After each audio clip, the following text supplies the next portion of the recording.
Today I'm going to be talking about the Great Kentucky Hoard that was found a few months ago, probably like 6. For a while, there were a few rumors going around, no specifics, but apparently someone had found a lot of Civil War era gold. And usually with these hoards, they're out west because they dealt with a lot more gold.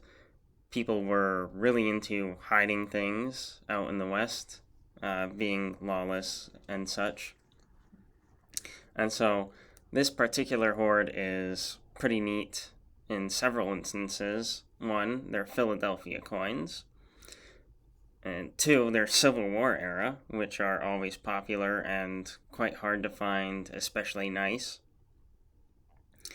And, I mean, about half of them had environmental damage, but because it's gold, it's a lot easier to get rid of the problems than copper coins. And so the biggest news out of this is the 1863 double eagles. You can see the picture of the small amount of silver coins, incredible amount of gold dollars, and the double eagles around the outside. And then to get a sense of how much this is worth, you can see with Jeff Garrett on the right, and the incredible number of slabs. So those are all gold coins, if you can imagine owning that.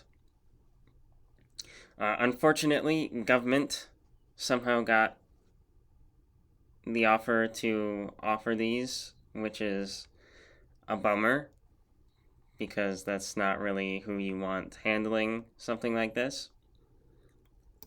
And you can see with this one, so this is what the coin would look like prior.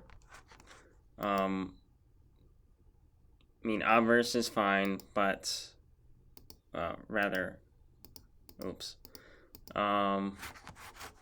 that's unfortunate.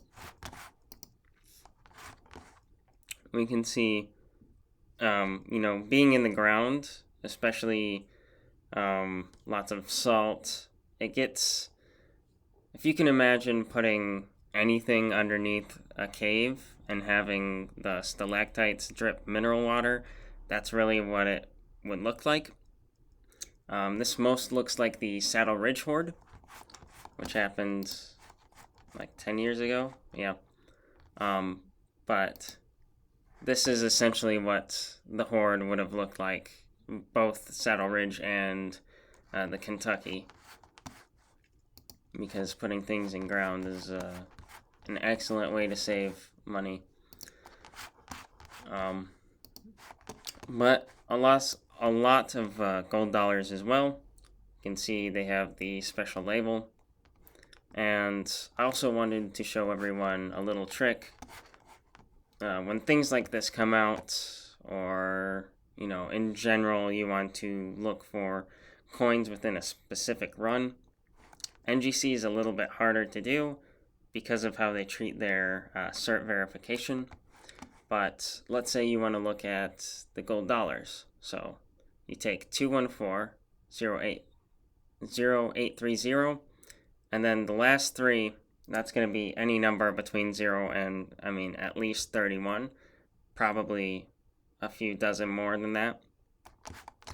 But then you can go into NGC and you can look at it.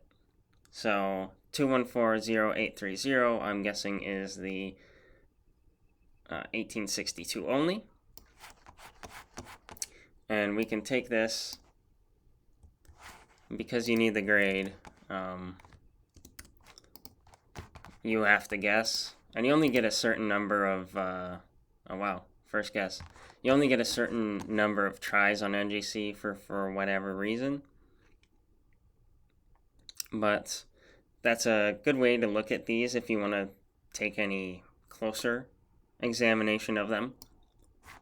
And you can also see the 1863. Oops, wrong tab. by doing 2140669.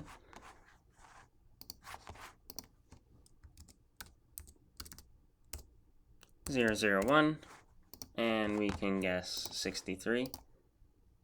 And what do you know? See, that's a really nice looking coin. That is stupendous.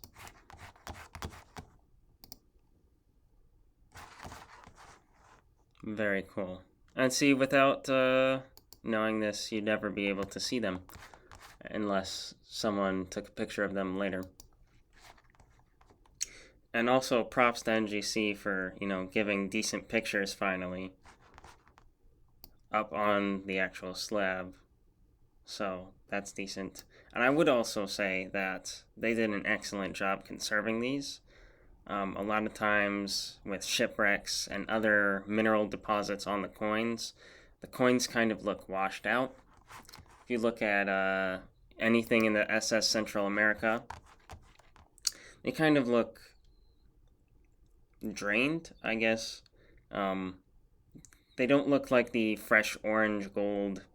They look kind of washed out. If you can see, something that was not on the shipwreck versus, that pale yellow cream look. And, that's just how it goes. But they got it to look pretty much right off the press, which is considerably harder to do. So, a roll of double eagles from 1863, in which, that was probably the entire population prior.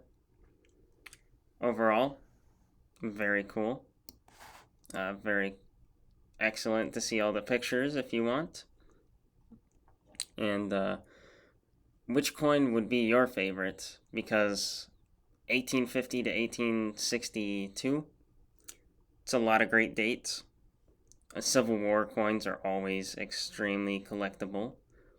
And, thanks for watching.